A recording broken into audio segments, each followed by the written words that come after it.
হ্যাঁ বলুন। শফিকুল ভাই বলছেন? হ্যাঁ হ্যাঁ হ্যাঁ, বলুন বলুন। কেমন আছেন আপনি? আর আজকে ঈদের দিন আছে, আপনার কাটছে। ছেলেমেয়েরা ভালো আছে? ওরা খুব ভালো পড়াশোনা করে, বেশ রাষ্ট্রগান করে। না, আপনি এটা এত ব্যস্ততার মধ্যেও লক্ষ্য রাখেন ওগুলো? বাড়ির সব ভালো আছে তো? হ্যাঁ হ্যাঁ হ্যাঁ, ভালো আছে। ঈদের দিনে আপনি যা হয় কোথায় আর কি। করলেন আপনার ঈদের প্রার্থনা? আমার যে গ্রাম আছে আরামবাগের আরান্ডির শীতলপুর বলে একটি জায়গা আছে, গ্রাম, পাশে একটা সামতা আরান্ডি জানি, মাদ্রাসা। হ্যাঁ, বড় হ্যাঁ, গ্রাম। কি বলছেন? আপনার আরান্ডি আমি জানি, খুব বড় গ্রাম। হ্যাঁ, আরান্ডির তো এমএলএ হেমন্ত বাগ। হ্যাঁ হ্যাঁ, হ্যাঁ আরান্ডি আমি জানি। বলছি, আপনাকে ঈদের শুভেচ্ছা আমি দিই প্রতিবার, এই দুবার তো আপনাদের মেন মানে অনুষ্ঠান থাকে, দুবারই দিই। হ্যাঁ হ্যাঁ হ্যাঁ। তা আপনাকে ঈদের শুভেচ্ছা জানালাম, ভালো থাকবেন। আপনাকেও শুভেচ্ছা জানালাম। আপনি প্রচুর হ্যাঁ, ব্যস্ত, তার মধ্যেও যে ফোন না করেছেন এটা না, একটা। আপনি পশ্চিমবঙ্গের ভালোর জন্য বলেন, আমাদের ভুল হলে সমালোচনা করবেন এবং ভালো পরামর্শ দেবেন। এখন তো কিছুটা আপনার রোল হবে মানে সরকারকে সহযোগিতা করা, পরামর্শ দেওয়া। না, আমি আমি দর্শকদেরকে বলছিও যে আমরা ঠিকানি নিয়ে শুধু সরকার পাল্টাবো, আমরা চাই যে যে সরকারটা এসছে আমরা লাকি, যে কেন্দ্রের এত সাপোর্টেড একটা সরকার, এটাকে যতটা পারি ইউজ করা না না, কিছু বাংলার। কিছু বিষয়ে আপনি মেসেজ করে নেবেন, আমরাও ক্লিয়ার করে দেবো, যাতে কোনো ভুল তথ্য চলে যায় না। মানুষের প্রচুর ভরসা, হুম। মানুষ অনেক আশা নিয়ে করেছেন। আমাদের লিমিটেশন আছে, সীমাবদ্ধতা আছে, গোটা রাজ্যটাকে তো ঝাঁঝরা করে দিয়েছে। একদম। এই যে দেখুন, লক্ষ্মীর ভান্ডারে সব পুরুষদেরকে দিয়ে গেছে, হুম, অভারতীয়দের দিয়ে গেছে। আপনি কালকেই দেখুন, একটা অ্যারেস্ট হলো বহরমপুর থেকে, রফিকুল বলে। হ্যাঁ হ্যাঁ হ্যাঁ। আর একটা রাত্রে পশ্চিম মেদিনীপুরে চন্দ্রকোনায় উত্তম সাউ, তৃণমূল নেতা, তাকে পশ্চিম মেদিনীপুরে পুলিশ গ্রেপ্তার করলো। সে পুরুষ, লক্ষ্মীর ভান্ডার নিচ্ছে। যেভাবে নয় ছয় যেখানে হাত দেবেন আপনি, যে ভাতা বলুন, চাকরি বলুন, দুর্নীতি ছাড়া কিছু হয়নি।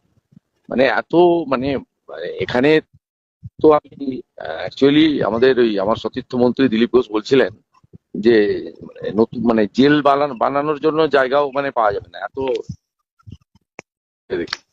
মানে বসে দেখছেন সব ফোপড়া টাইপের নাকি সরকারটা? না না, ভাবনা আমরা দাঁড় করিয়ে দেবো, মোদিজির আশীর্বাদ আছে, আমরা দাঁড় করিয়ে দেবো। কিন্তু আমরা মানে যেখানে হাত দেবেন ভয়ঙ্কর। আপনি বলুন তো, পুরুষ লক্ষ্মী ভান্ডার নেবে কেন? ঠিকই তো, ঠিকই তো।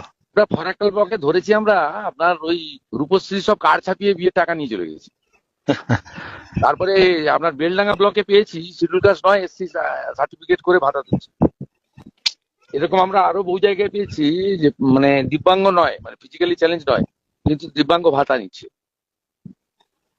আপনি পৌরসভাগুলোতে আংশিক এবং কন্ট্রাকচুয়াল এমপ্লয়িরা অধিকাংশ পৌরসভায় কাজ করে না।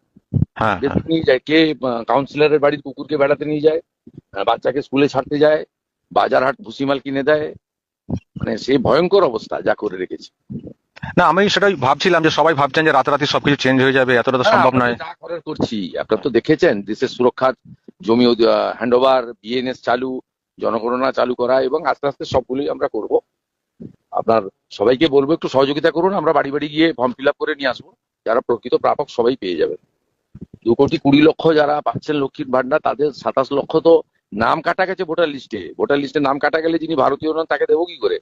সেক্ষেত্রে আমরা বলেছি, সিএ যারা আবেদন করেছেন আর যারা অ্যাডজুডিকেটের পরে ট্রাইব্যুনালে আবেদন করেছেন, তাদেরকে আমরা ছাড় দেবো, সবই একেবারে। করে দেবো। এবং মহিলাদের বাসে ছাড় থেকে শুরু করে, এরপরে আপনার আমাদের যুবকদের বেকার ভাতা ডবল করা থেকে আস্তে আস্তে সবই করে দেবো, মাথায় আমাদের আছে।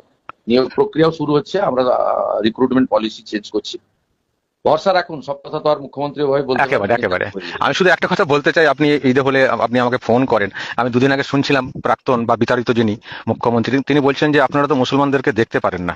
এই কি যেন বলেছেন, ঘৃণা করেন নাকি একটা কথাটা ইউজ করেছিলেন, বিধি নিষেধ করছেন, আপনারা তো মুসলমানদেরকে দেখতে পারেন না।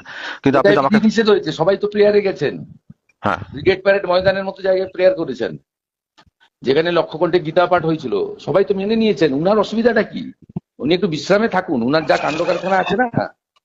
উনার বয়স এবং উনার মানে সিনিয়র পলিটিশিয়ান হিসেবে রেসপেক্টটা আমরা দিয়েছি, ভবিষ্যতেও দেবো। কিন্তু উনি যেসব কাণ্ড কারখানা করতে চাইছেন, আমরা তো সব পাচ্ছি। আমি বলবো, আমি অনেক তথ্য জোগাড় করছি, উনি কাদের সঙ্গে মানে কিভাবে বলছেন, কিভাবে উস্কানি দিচ্ছেন, সব সব তথ্য জোগাড় হচ্ছে। আমি ঠিক সময় বলবো, পাবলিককে প্রমাণ দিয়ে বলবো। ওকে, ভালো থাকবেন। হ্যাঁ, ভালো আজকের দিন থাকুন আপনার। আজকের দিনটা ছুটি, আজ আর কোনো কাজ করবো না। না, আপনি কাল। করুন, ছুটি পালন করুন, ভালো করে করুন, ভালো করে ওকে। করুন, যোগাযোগ। একদম একদম একদম। হ্যাঁ, ঠিক আপনি আছে। গঠনমূলক পরামর্শ দিবেন এবং গঠনমূলক সমালোচনা করবেন। তবে কোনো ভুল তথ্য না বেরিয়ে যায়, তার আগে প্রয়োজন অবশ্যই। হলে আমাদের কাছ থেকে চেক করে নেবেন। একদম একদম একদম। হ্যাঁ, নমস্কার। ঠিক আছে, ভালো থাকবেন।